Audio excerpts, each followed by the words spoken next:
السلام علیکم ورحمۃ اللہ وبرکاتہ۔ آج ہم سورہ سجدہ کی فضیلت پڑھیں گے۔ اس سے پہلے آپ نے چینل کو سبسکرائب نہیں کیا تو سبسکرائب کر دیں اور بیل آئیکن کی گھنٹی کو دبا دیں تاکہ آئندہ آنے والی ویڈیو آپ کے پاس جلد سے جلد آئے۔ اعوذ باللہ من الشیطان الرجیم، بسم اللہ الرحمن الرحیم۔ حدیث نمبر 1۔ حدیث شریف میں بیان ہے حضور نبی کریم صلی اللہ علیہ وسلم سورہ سجدہ اور سورہ ملک پڑھے بغیر نہیں سویا کرتے تھے۔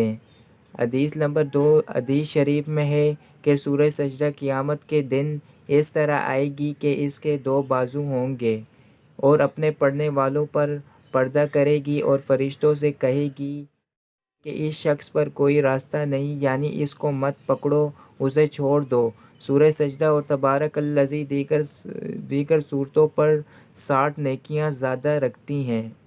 حضرت ابن عمر رضی اللہ عنہ سے روایت ہے کہ جو اس سورہ سجدہ اور تبارک الذی مغرب اور عشاء کے درمیان پڑھے گا تو گویا اس نے لیلۃ القدر کا قیام کیا۔ نمبر 4۔ حضور صلی اللہ علیہ وسلم جمعے کے دن نماز فجر میں سورہ سجدہ کی تلاوت فرمایا کرتے تھے۔ جزاک اللہ۔ زیادہ سے زیادہ شیئر کریں اور دوسروں تک پہنچائیں۔